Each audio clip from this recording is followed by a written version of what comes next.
Swimming like a shark in a shrimp tank. Big fish, small pond in the shrimp tank. Welcome to the Shrimp Tank Charleston Show. I'm your host, Eric Elkins. The Shrimp Tank is a nationally syndicated podcast that can be heard and watched on YouTube, Google, Apple, and Spotify. You can also tune in and subscribe to our shows on our website. Go to www.doubleellc.com. That's www.doubleellc.com, and you can look and watch and pay attention to the other shows that we've had, which are excellent.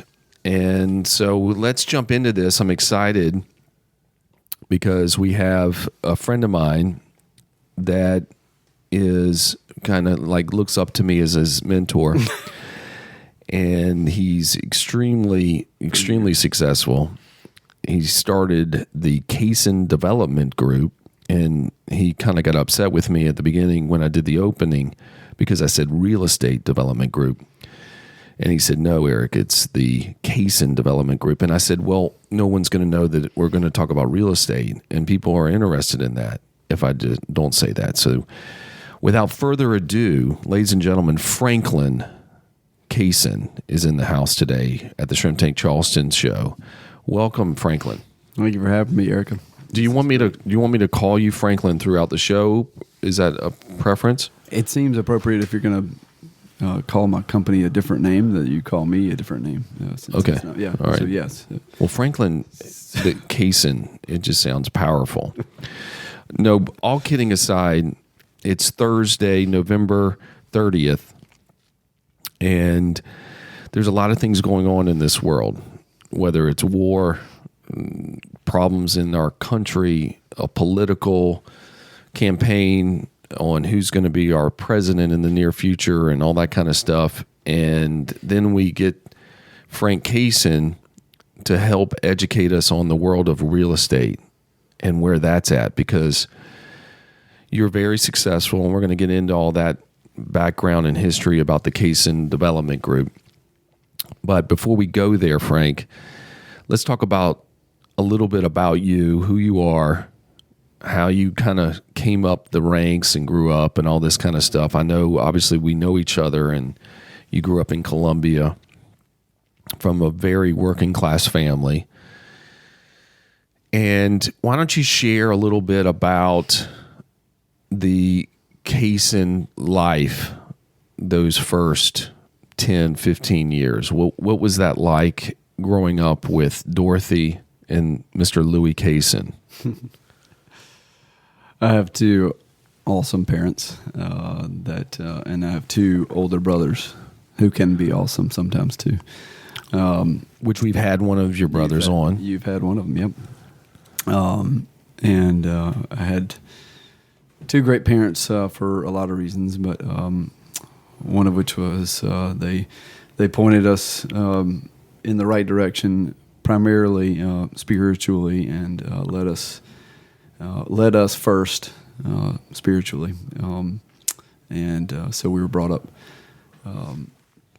in the church, which doesn't mean any of us were Christians, but it meant that they did teach us a lot about what that meant, and they taught us from the Bible, and I shared that first because that was surely the most impactful thing on the three of us. And I want to bring this up because, you know, I know how religious your family is, and obviously Eric Elkins, myself, complete opposite. You're Christian, I'm Jewish, and when people talk about how spiritual and how important religion is, you'll have kind of some naysayers going, well, there's, you know, is that really true about this? I can say when it comes to the Cason family that this is real. This is not, you guys are the gems of the earth. They're great people. They are not doing anything to harm, or you guys are always doing something for the right reason and doing the right thing. And so you really are paving the road for your faith is probably the best way for me to say it. Well, I appreciate you saying that. I'm a sinner saved by grace, so there's a whole lot of things that I and certainly my family do wrong, and I can tell you a lot of them about my family. So we don't have time for that, but I appreciate you saying that. That means a lot. And so let's talk about growing up, because your he's tough. I mean, I know your dad. He's tough. He's extremely hard worker. Your mom is like salt of the earth. So growing up in that environment, what was that like for you guys? Like, give me, because all three of you, your brothers, all of you, are very successful. Everyone's successful. There's not this, person in the family that's not. So I have to say a lot of has come from your parents and help guiding you that way. So what kind of things did you get from your parents that kind of made you who you are today? Well, both of them are amazing, and I really mean that. As you know, because you've met both of them, and you've spent a lot of time with both of them, just in different ways. And it's important to clarify, my dad is tough in the fact that he was a disciplinarian, and for sure he was the more of the disciplinarian than my mom, and my mom is as sweet as they come, and is a fantastic lady, as anybody who's ever met her knows. My dad was probably one of the greatest things that he did, though, is he was consistent. He was consistent in his discipline. He was consistent that there were if you took an action, that there was going to be a cause to that. I mean, and a repercussion to that. So we knew that if we did this might happen. So I think that was huge in all of our lives. And so they were consistent. They disciplined. My dad was probably the harsher one. And a lot of that, looking back now, he was harsher when I was younger, for sure. And a lot of that I didn't realize at the time, too, but he was building a business and a company all at the same time while raising three boys and trying to put food on the table. So, So and for those of you, the father, Louis, lost his job at a insurance carrier, had three kids, super young, and then had to figure out what he was going to do. And then he goes on, and he has that pivotal moment, and then he goes on to build a huge company that is extremely successful today. But he had that setback. Then he obviously moved forward. When you reflect back, do you remember when that was that hard time? Like, or were you too young? Like, how old were you? Yeah, I was 10. So, absolutely, I remember it. What I remember was, when I found out, I cried. And I think I cried because I didn't know what that meant. My dad lost his job. What does that even mean, to a 10-year-old? Other than embarrassing or whatever. So, I remember that. And then I think for me, fortunately, because of how young I was, the rest of my formative years, I just saw him working to build this company. And one, it's not a huge company, but what he built was a culture. And I didn't know that at the time, but it was happening, while I was growing up. And so it wasn't until after the fact, really until after probably sometime in college or after college, that I started seeing that more clearly. And as I look back now, my dad is not an entrepreneur by any stretch. Anybody who knows him knows, like, he's not an entrepreneur, but he had to be entrepreneurial in that situation because he was let go. He had a great friend who said, talked to him like the next day and said, "What are you doing?" And he said, "Well, I'm going to take a few weeks off and just kind of figure out my life and where do I go from here?" And he said, "No, you're not going to do that. We're going to meet tomorrow morning and we're going to sit down. You're going to come up with a plan." And I use that word plan because if there's anything my dad is incredible at in the business side, on the business side, he's incredible at a lot of things, but it's executing a plan, building and executing a plan. And he built a plan. And that same friend said some years later, "I've never seen anyone execute and follow and execute a plan as good Really? as him. So yeah, and that was really that was the beginning of the Cason Group, and that was 30 years ago. So and that was the Cason Group, which is obviously, as you know, in the insurance industry. So Yeah. very formative for me looking back. I didn't know that at the time, but I just knew in college that I wanted that. I kind of knew that I didn't want to be in insurance, and I didn't really know what that meant at the time. But Did you ever go into insurance? I worked at the Cason Group, so in the summers, so 2 different summers I worked there, and I was a finance major at first. My brother William was renting a house, and he told me, so this is my freshman year, he told me what he was paying. And this is, it's 20 years ago, 20-something years ago, and he said, I'm paying $400 a month. I said, wait, there's 5 of you? So 5 people paying $400 a month. That's $2,000. Who's the guy getting $24,000 a year out of you? I want to be that guy. And so I decided to double major in finance and real estate my freshman year. After I heard that, and I've always been kind of a finance mindset, but so I never even thought about the fact that we had a family business, and I probably should go there. Hindsight, that probably would have been a smarter move. I don't think so now. So I came straight out of college, or in college, I started working with a commercial real estate company because I didn't know anything about real estate at the time. I only knew about houses. That was the only thing that made sense to me was houses. So I bought a house when I was 19, started renting it out to some friends, and that. How'd you? That was, all right, so when you buy a house at 19, yeah, you're living in that house too? yeah, Okay. Where do you get the equity or capital to buy the house? yeah. I've always kind of been a big saver, like just sort of my mindset.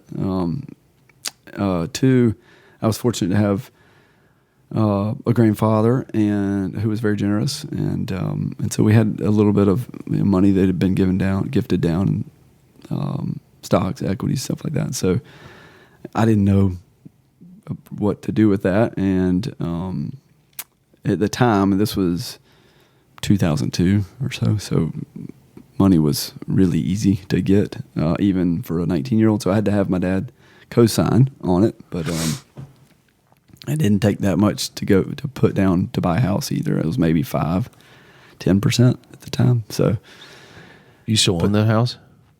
no, but we so I owned it for maybe 15 years or so. Rented it out, and then my wife and I moved into it, and then we added on to it, and we had all 3 of our kids there, and then we moved 4 years ago. And now he has a palace. It's called the Cason Estate. It's Something like that. it's ridiculous. What is it like? I think it's like 26,000 square feet. Something like that. So a lot of this when you do go into the real estate after college, you go to the University of South Carolina, and then you get out of college, you start going into the real estate business right out of college, basically. Yeah, I did. Yeah, actually And- in college. And then who were you working for when you came out of school? Yeah, I was so ready to work, and much of that was impacted by the fact that I was dating my now wife, but at the time, a girl who was 2 grades above me. She would want me to quickly say she's only a year and a half older than me, but She looks. She was. Well, let's talk about your wife Okay, because yeah, let's do. How much time do we have? most of my subscribers only really want to hear about Kristen Cason, better known as Kristen Hudgens They should. originally. Frank is a good-looking guy. All the Casons are good-looking people, I must say, and I get a lot of crap for saying that kind of stuff. A lot of the people write enough about who's good-looking and who's not. Just tell us the story and why this person is successful, so I can learn something. And I give Frank, on a scale of 1 to 10, I give you a 7.8. But Kristen is a 10. I mean, she's she's about No question. 5'11". She's like a supermodel. Yes. And how did you get her? Like that's probably one of the bigger hits, sales that you've ever had. It is without question. I mean, I'm sure the biggest sale. she's probably used to dating 10s, 11s, and 12s, and then she steps back a little bit and goes to a 7.8. Yeah, I don't think she ever dated anybody other than me, but at least that's what I'm saying to myself. She is a 10 in so many ways, not just she's not amazing. just beautiful. But the only answer to that, and I'm not trying to over spiritualize this, but is God. I actually prayed. I was not a Christian when I was a freshman in college. I became a Christian. But What does that mean? Yeah. What does that mean when you become a Christian? I don't. Yeah. I can't relate to this. I don't get it. Yeah. I'm just hoping that not everyone hates all the Jews right now, because like we're so hated throughout the world. I don't even know why, to be honest with you, because we're not that good athletically.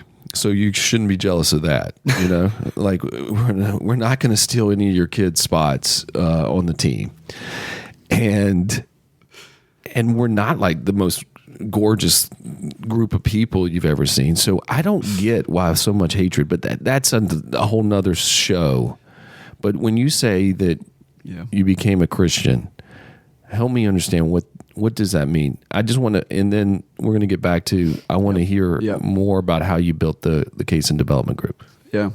Thank you for asking that. It's a very hard, admittedly, a hard thing to explain because it's a hard thing. But so obviously, as I said earlier, I grew up in the church. And so I thought at the time that knowing knowledge-wise in my head about God and about Jesus was what was that meant I was a Christian. That plus my parents were Christians, and that was what they told me. So when I was 20, I found out that a personal relationship with Christ, and that's something. It's as it's hard to explain your relationship with your wife. It's very hard to explain, but you can say, "I know I have a relationship with my wife." How do you know? Well, there's a whole lot of reasons, and a lot of that became really, really clear to me. Really through a lot of weight being coming onto my shoulders when I was 20, and some of that was the lifestyle that I was living as a college kid, and nothing extraordinary, but realizing that was not the life that God wanted me to live. Like you had this epiphany that happens. Yeah, I did have I wouldn't describe it as an epiphany, but I did have a time where I was driving by myself at about midnight on the way back from the beach to Columbia. I used to live at the beach and was working down there. And were you a bodyguard? I mean, a lifeguard. Excuse me. Yeah, I know you weren't a bodyguard. Of course, yeah. I was 7.8 now, but I was a 10. Yeah.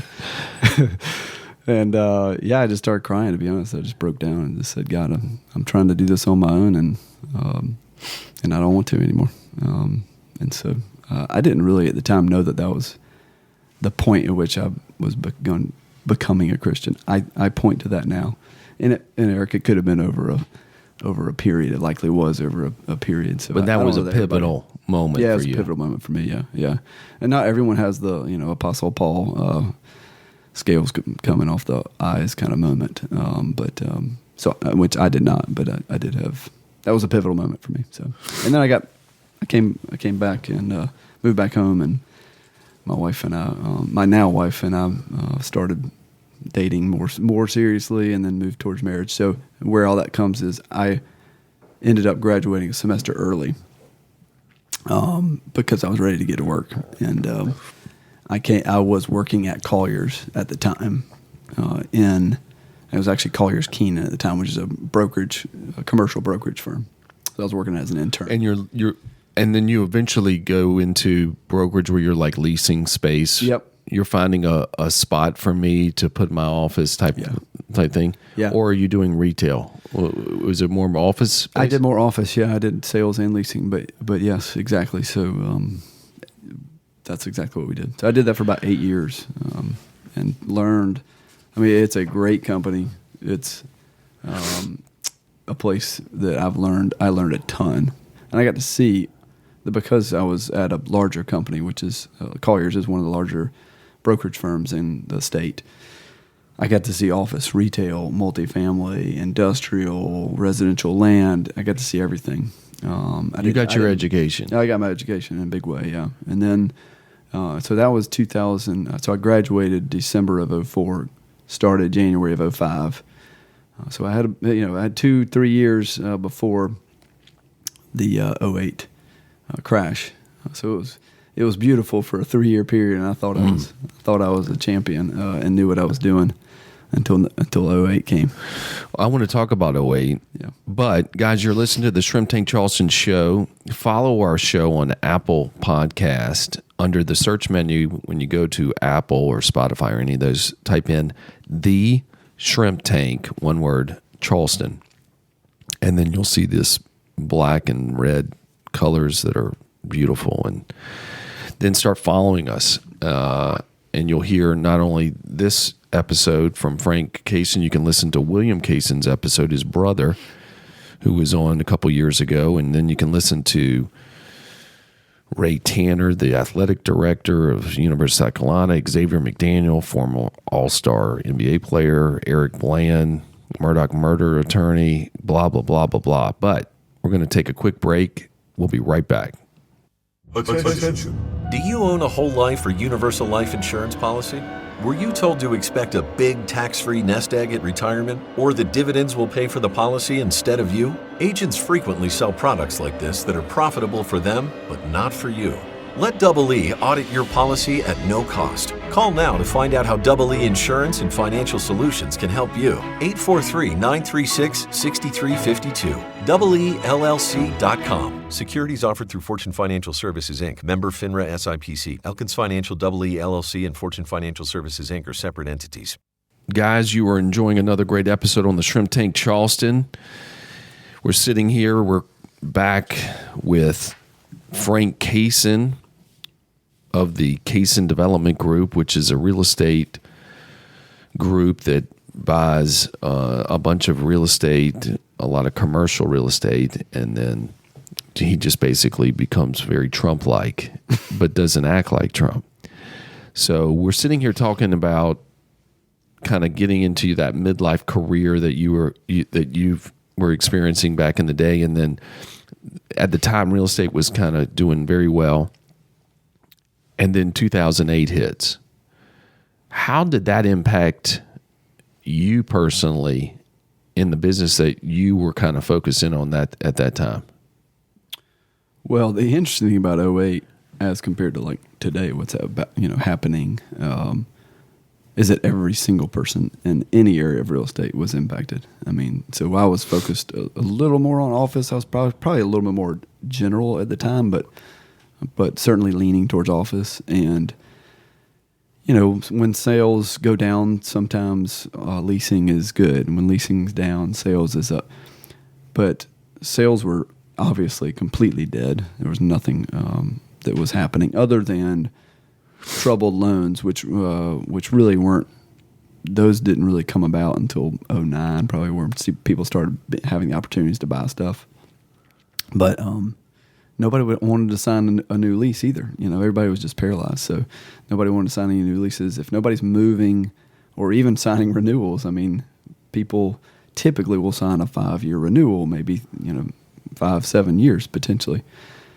Now at that time in 08, they didn't want to sign a 2-year renewal. Is the power just goes strictly back to the consumer going, I'm not signing anything? Some of it was that, but more of it was just like, I just don't know what's going to happen to my business. I can't sign a 3-year lease or a 5-year lease, so I'll renew for a year. I'll renew month to month. And then it's like, yeah, what are you going to say?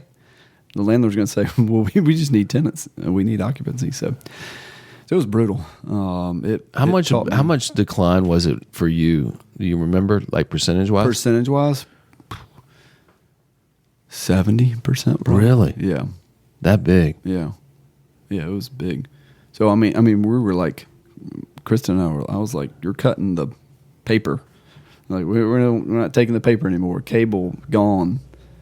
You name it, and we were cutting it. So it taught me a whole lot. And one of the biggest things it taught me was, if my business is, and at the time, when we were all 1099 independent contractors, right? So like, it was kind of brokers are in the brokerage business, it's really hard for a lot of reasons, but one of which is you running your own business, really. I mean, you've got the benefits of the shop that you're at for sure, but you're still a 1099 independent contractor with no base. And, most of them don't have a base. I did not. So it taught me that if all of my income is based off of transactions and fees, like that with no renewal business or anything like that, like some businesses have, like insurance, then that's a problem because real estate is cyclical, and this is going to happen again, and it's going to happen again. And so that really impacted me as I started Cason Development Group about 9 years ago. But so all right, so you go through that, and again, I just saw this segment on social media, and I thought it was so true and so real. Is where you go these mountains, you're climbing mountains, and then you completely fall down, and like 08's a fall down, and you got to go and hit bottom to go back up and go even steeper the next time, and these things actually end up being good things. Like the fact that 08 happened for you, and then you get to go, well, I got through this, gives you confidence in that, says I can set up and do the Cason Development Group. But at the same time, it opens your eyes to go, I need recurring revenue. I can't be hunting like this because of what happened. So when did you get is that when it started that you go, I want to go out on my own? When did it happen where you're like, I don't want to, even though you work somewhat self-employed, you still had that little bit of a parent cushion with the Colliers or that kind of organization behind you? Yeah, for sure. When did you get the itch that you go, I'm going to do this? Not even close to then. Yeah, I mean, to go back to that, you don't feel like you're self-employed, really. I mean, I came out of college like that, so that was my first job. So I saw myself as an employee, even though I was an independent contractor. So I'll answer that about two ways. One, probably 2 years in to brokerage, I realized everything I look at, I want to buy it. I want to figure out how to buy it myself or develop it myself. And I didn't really know what development was at the time, but I just wanted to figure out how to do it, myself. And so probably 2 years in, I realized I want to be in development. But it wasn't 6 years until 6 years later I actually went into development because I was at Colliers for 8 years. But I did some development and some acquisitions on the side while I was there. And I say on the side, I mean, that was what my family and I bought some stuff, retail strip center here, an office condo, invested in a couple things. When you were doing these deals where you're getting the capital help from family, is the family going, yeah, we're going to let you run with it? Or are you going, hey, Dad, what do you think about this? Or was your dad like, that's why I thought you did this? No. To be clear, the things we were buying were pretty simple, like income stuff. It'd be like one of the things we bought was an office condo with 3 tenants in it. And so it was like, well, let's buy this office condo and there are tenants in it, and here's how and I would run the math, right? I would show them the financial model and say, here's how the pro forma works. Here's how we make money. Here's how much money we need. What do y'all think about this, right? And of course, I'm 22, so I don't have any money I did have. A lot of it was in the house that I had bought, so I didn't have a lot of money to invest. So mostly I'm looking at Dad and 2 brothers to say, hey, y'all want to go buy this together? And of course, Dad was writing the bigger checks because he had more cash.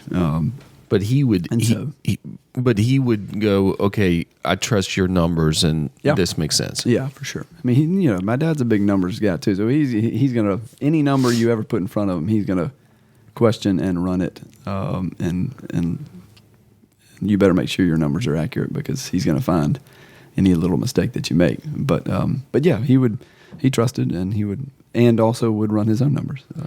So when you get to the point of What was it like when you reflect back? What was it like when you're 6 months prior to starting the Cason Development Group? Like truly, not the side things where you've left this employer and you say, I'm. What was that feeling like? Were you scared? Well, I should add that. So I was at Collier's for 8 years, and then I left there. There were two guys that I had actually worked with at Collier's who left 3 years before I did, before I went to join them, and they built Dollar Generals. That was what they did. So all of their business was developing Dollar Generals, and then they had a brokerage side too. But I moved over there and worked with them for almost 3 years, and learned a ton both from them as individuals and also from the work we were doing, because they're both really, really sharp guys and really great guys. So I learned a lot from them. And we did Dollar Generals in Maryland, Delaware, and Connecticut. So one of the things that I learned was I really wanted to do more in the city we lived in. And there were a couple reasons for that. One was that I didn't love the travel. And the other was everything that was happening in Columbia. Almost everything was being developed by somebody outside of Columbia. Oh, really? Yeah. It's still mostly the case. But there's some positives to that for sure. But most of it in Columbia was not positive. From my perspective, it's not positive. It's great what's happened here in Charleston and in Greenville, for example, where a lot of people who are local invested and built the city up to a point where now a lot of institutional capital and bigger name capital and investors are coming here, which is great. That's a sign that the economy here has gotten bigger and stronger. We're not really there in Columbia, to be honest and candid.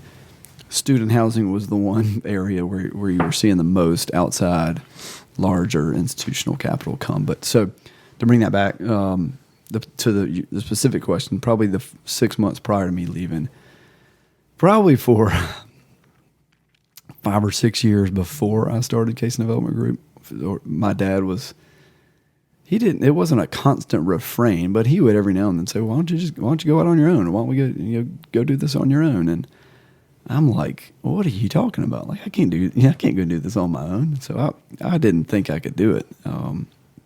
It was scary. And real estate development is, like anything, it's hard because of the business side, but it's also difficult because it requires a lot of capital to do it.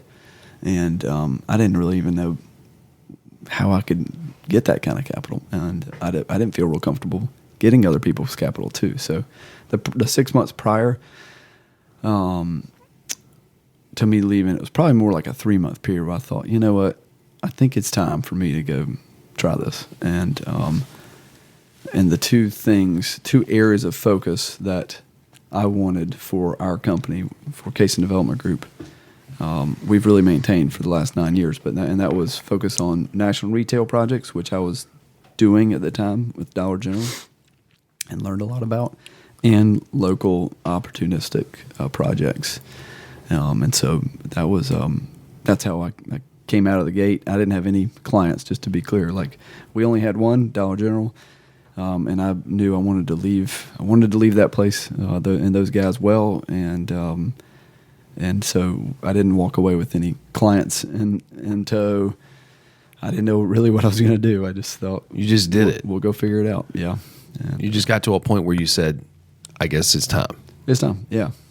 Which, some people will say sometimes or ask me, it's like breaking up with someone. You just end up breaking up.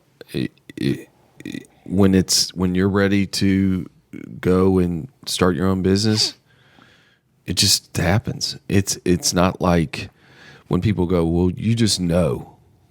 Well, I don't know. I mean, I don't know if I ever felt like I totally know what I'm about to do is the right thing. Yeah, no, for sure. It's. I feel like you always got that fear and anxiety that goes on with it, which usually helps drive you, I think, at the end of the day. Guys, you're listening to the Shrimp Tank Charleston. We're sitting here talking to Frank Cason of the Cason Development Group. And we're going to take another last break, but when we get back, we're going to hit Frank up with a bunch of questions about real estate and how can you get more involved in real estate and participate and hear from the subscriber questions that we have. So again, Shrimp Tank Charleston, we'll be right back. If you're like most successful business executives, you would probably rather stick your arm in a bucket of snakes than formulate a strategy for your insurance and financial needs. Who even understands estate planning, 401k plans, or key men insurance? We do. We are Double E, your virtual Chief Insurance and Financial Officer. Let us free you up to do more of what you do best and less of what we do better. Call 843-936-6352. EELLC.com. Securities offered through Fortune Financial Services, Inc., member FINRA SIPC. Elkins Financial EE LLC and Fortune Financial Services, Inc. are separate entities. Welcome back, and thank you for tuning in to the Shrimp Tank Charleston Show. I'm your host, Eric Elkins. We've been enjoying this conversation with my friend, entrepreneur Frank Cason. That's like Frank Lucas. You know that drug dealer, Frank Lucas? I don't remember. American Gangster. Oh, yeah. Denzel Washington? Yes. Your name's kind of like that, Frank Cason. In that we share the same first name. Yeah. Yeah, but it just kind of sounds similar. Well, enough about that. We're sitting here in the Double E studios. Again, if you prefer to watch our interviews like this one and see what a 7.8 ranking looks like, you can go to our YouTube channel and type under the search menu, The Shrimp Tank Charleston, and you can watch not only Frank's interview, but also the other previous shows that we've had. I don't know, it's like 40 plus shows we've had. All right, Frank, we were talking about Cason Development Group and where that company kind of got originated and how you finally took the leap and you did it. Let's fast forward to what that company looks like today. How many years has it been? 9 years? Yep. 9 years. What does the development company look like today? Like how many properties? I don't know, whatever you guys base things off of. Yeah. You have like $9 million of real estate, 9 million square feet of real estate. 9 million square feet. I would start with, we have 10 people. The people on our team, it sounds like a cliche, but there's no way that we could do a fraction of what we do without really incredible team and group that I work with. So give these people a shout out. I mean, they're excited to hear their names on the Shrimp Tank Charleston. They deserve a shout out. Yeah. You want me to go through their names? Just real quick. I want to give them a shout. Yeah. I'll start with, I'll try and go in successive order of how long they've been there. How about that? Frank Daugherty is actually from Charleston, okay, where we're sitting right now. This is, of course, not Charleston. He would tell us. But Frank Daugherty, Taylor Wolf, Will Kitchens, Sutton, Barrow, Trip Bradley, Patrick DeMarco. Trip Bradley, wasn't he with Colliers? He was with Colliers, yes. So was Taylor at some point. And Patrick DeMarco is our newest. Patrick DeMarco, member. the previous NFL football player, fullback for the University of South Carolina. Yep, that's right. Did I say Courtney Melendez and Grayson Andrani? Andrani. It's a cool last name. It is a cool guy. And then our current intern, Alex Franks. Don't forget about Alex. Congrats, Alex, for making the Shrimp Tank Charleston show. Okay, so the company, due to your team... I almost missed Sam Williams, who's been with us for 18 months almost. Yeah. That is so rude, Sam. Hope he doesn't listen to this. Yeah. I'm so sorry, Sam, that it took him that long to delay. I would be seeking I'd be putting my name out to find other jobs since he took that long to say your name. No, I'm joking. He wrote down, I'm just going to do this joke on Sam as a joke. So it was. Okay. So the company and the team and the culture and all that kind of stuff is where you feel like the company has grown. If you had to say we're fast forwarding 5 years from now. What do you want the Cason Development Group to look like? What does it look like in terms of real estate, demographics, amount of people?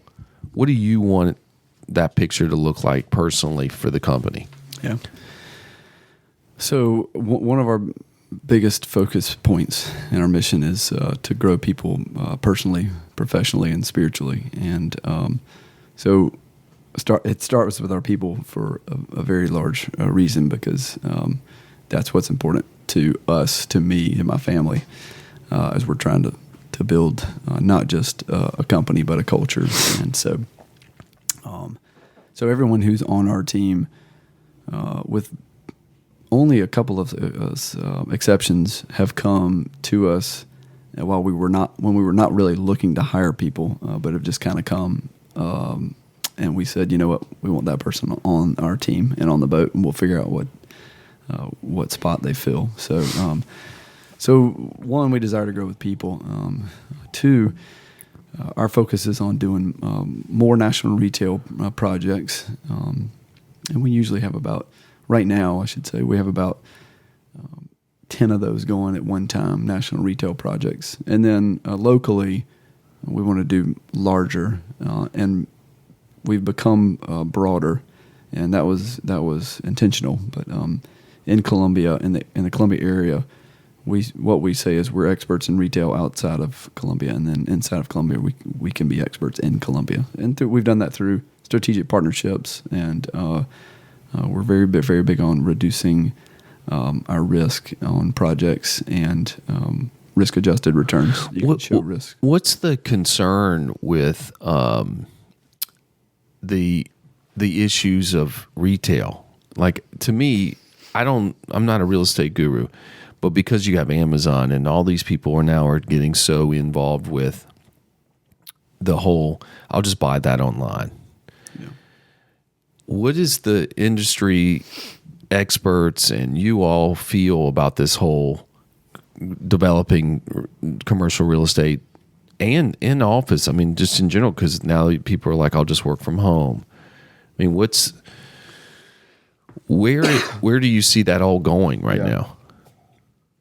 Well, one, everything has its cycles, and it's kind of funny because retail. I actually read something yesterday that said, and now all of a sudden retail is the darling of real estate, whereas 10 years ago it was looked at pretty poorly, right? And of course, what's replaced it as the redheaded stepchild, no pun intended, is office, right? So nobody wants to own or buy office, but the realities with office right now is it's very location specific, city, municipality specific, region specific, right? I mean, we own an office building and it's 98% occupied.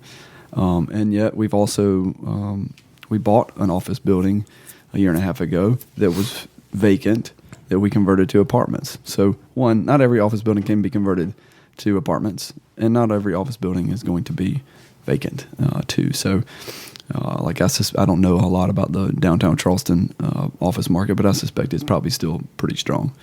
But New York office market is totally different. I'm not a believer that office is dead. I think people still want to be in an office when they work. For the vast majority of people, not every business can be remote. But the other thing that COVID did was, the main thing to me that COVID did was it just expedited trends that were already happening. You know, from the simplest ones like dress, what we wear, we were already moving towards more casual dress. It just expedited. You think we'll ever go back to ties? Oh, there's no way. You don't think? I don't think there's any way. Yeah, personally. But I mean, how often do you wear a tie? Never. Yeah. I mean, it just seems weird though that. And how is it dead? Did you? I used to wear a tie every day. Yeah, for a long period of time. Anyways, so retail, same thing. It was, with 10, 15 years ago, it was retail is dead, right? And retail is dying. And there was truth to that because national malls, most of the malls that we were used to, they were dying. And a lot of them did die. But the reality is people still want to spend money, not online. And so what it's turned into is experiential retail primarily. And a lot of the national retail work that we do is also quick service restaurants, right? So that also has not changed. I think about 5 years ago that I saw this stat that restaurant sales surpassed grocery store sales for the first time in history. Really? Yeah, about 5 years ago. And just look around and you can see there's more restaurants, and you can look at your own life anecdotally and know you eat out way more than you ate out when you were a kid, right? Like, I mean, we hardly ever ate out. If we got Chinese food once a week, that was like a major deal. Yeah, I mean, well, when I go into some of the grocery stores, they are kind of archaic. I can think of one down the street that's like it's just like it's like 1990, 1985 again. But one thing I thought about, which I just want to say, it has no relevance to our conversation, but we talk about we don't wear ties, right? Yeah. But all the politicians still wear ties. I wonder why that. I wonder how they have not. Like, why can't the president? The president, Trump was at the football game on Saturday, and he was in a tie, coat and tie, suit and tie. Yeah, yeah. He's pretty unique. But anyways, the point being, retail is most of retail. A lot of it has moved to more experiential stuff and smaller stores too, smaller footprints. So a lot of retailers have realized I don't need this large of a footprint because I can sell stuff online. But there's plenty of people retailers who started online that moved to brick and mortar. Amazon started opening stores, and what was that? Warby Parker is a great example of the eyeglass company. They started as online. They started retail stores. So they're just seeing it different, and they're using it different. But, all right. So I want to ask you. We have some questions from some subscribers that came in. These are very, very interesting questions that I look forward to how you answer. Right. First one is William in Columbia, South Carolina. Writes, who is the better athlete between you and your brothers? There's two questions to this. That's the first one. So his question is, who is the better athlete between you and your two other brothers? Have we verified these emails? These are not emails. These are subscriber questions. Subscriber questions. Okay. There's no question. It's my brother William. Is what? Is the better athlete. So William is ranked number one? My brother William is in Columbia, and this question's from William in Columbia. That's just a crazy coincidence. I don't know. Yeah. Sounds like he's got some narcissistic problems where he has... If that is your brother, it couldn't be the same. Yeah, that was the question. The second part of the question he wrote was, if you and your brother started a company today together, who would be the CEO, who would be the VP of sales, and who would be the VP of operations? Oh, well, clearly I would be the CEO. Yeah, you would be CEO. Who would be VP of sales? We'd find somebody good. No, it has to be. Those positions all have to be between the three. Yeah. Okay. CEO, VP of sales, and what was the last VP one? operations. Okay. But could Lander be both CEO or VP of operations and sales? No, you have to put you at one. Okay. Can you just answer this question? I have three other more questions I have to get to. William, VP of sales. Lander, VP of operations. And your CEO. Is that the last position that's left over? Okay. Is that okay? I didn't realize that. Yeah. Okay, so you're CEO. All right, good question, William. Thank you for that question. All right, the next one is Daryl in Raleigh, North Carolina. I work currently as a broker in commercial real estate and want to go out on my own, but lack the capital. What suggestions do you have for me? One, this is only my opinion. I like to start small, so I would say start small because you can learn as much on a smaller deal as a large deal. You also learn that a large deal is not that much different from a small deal, but you're obviously not going to lose as much, or you don't have the risk of losing as much. I it seems to me that most people do the best starting with friends and family capital. I'm a big believer that if we have projects, we want to be investing in that project a substantial amount. Substantial is relative. To me, it means substantial to you. So for him, it would be investing alongside the capital he's investing with at a substantial amount for him. So what I mean is not raising 100% of the equity. So he's happy if he can if it's a stretch for him to put in 20%, right? He should do that. Stretch yourself, yeah, because he's going to be watching every single dollar, which he should be, and he should look at. And we treat any investor money the same way that we would treat our own, if not honestly more careful with their. But the big piece of his question is start small. Yeah. Okay. Next question, Gary in Pawleys Island, South Carolina. I own 2 retail stores and never know if I'm getting the best lease deal. If you were on the other side, what would you suggest when negotiating lease deals? That's a great question. That is a great question. Yeah. And just share all your secrets, and then hopefully none of the folks that lease property from you will hear what you're about to say. Number one is have a good relationship with the landlord. I mean, people pit the landlord and tenant against each other. We try to dispel that and try to break that down as much as we can. And we're not perfect at it by any means, but we try to through communication and through openness and candor with them. But number two, and maybe it's 1A and 1B, but it would be if you're not feeling like that and or don't feel like you can have a good relationship with the landlord, is hire a broker or bring in a broker. You don't even have to. You're not hire them. They get paid by commission, so you don't even have to pay them. The landlord typically would pay them, but there's a reason why there are brokers out there. This is what they do. They review leases all the time. They see different leases, and they know the nuances and the small details in a lease that can make a huge difference for you. And they know the market, where it is today, and they know when you're paying too much and when you might be paying too little, and you need to go ahead and lock it in for a longer period of time too. So Gary, if you don't have a real estate broker, then you need to get one. And if you don't think yours now is doing a great job, then you probably should fire that person and find someone else. Okay, last question. Christina in Austin, Texas. I graduated from the University of Texas 2 years ago and have wanted to dip my toes into real estate. I own a condo, but want to build more real estate. What do I do when interest rates are so high and I lack the connections and capital? Well, number one, don't go into real estate.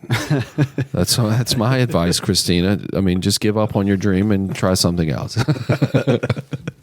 Just teasing, Christina. That's just a joke. Of course, that's not the answer. Yes, and to start with, she's already doing it. She owns real estate, which is pretty cool that she's already done it. So I'd say she's already started small, right? And there's nothing small about a condo. In fact, an office condo was maybe our first acquisition ever. I think for first purchase. So.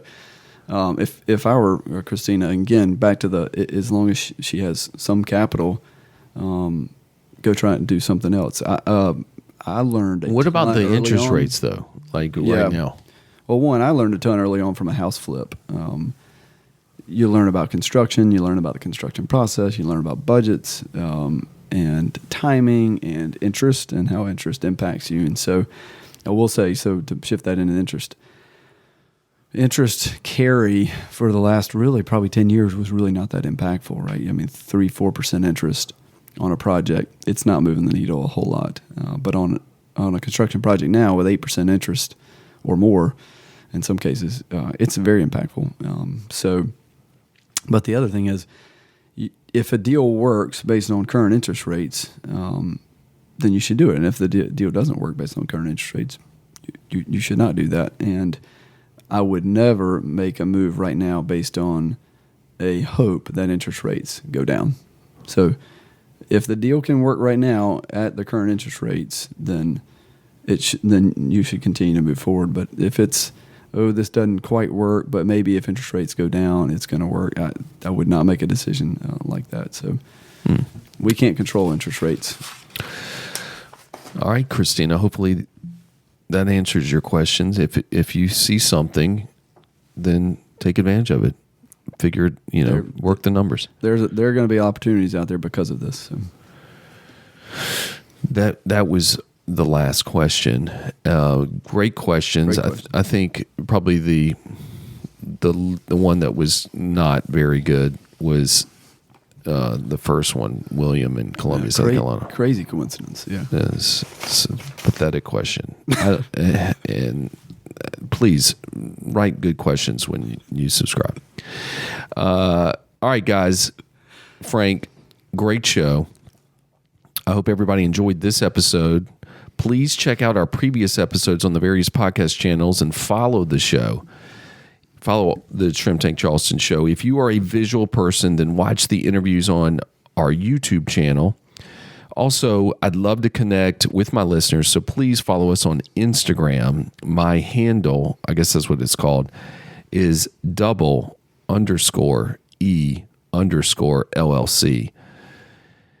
And then you can go or just type in the Shrimp Tank, and then there's Eric Elkins on LinkedIn and Facebook and all that kind of stuff. So follow us wherever you like to follow, or whatever social media outlet you like to go to. And again, you can go to our YouTube channel. If you or your company would like to have a conversation about retirement, employee benefits, life insurance, just thrilling things that you're so excited about, I promise you, if you do reach out to our company, Double E, we will make it entertaining. You can even ask, I want to meet with Eric Elkins, and I promise you I won't make it boring. And you can even ask Frank. He's been witness of that earlier today, correct? It was amazing. Yeah. Incredible. We did had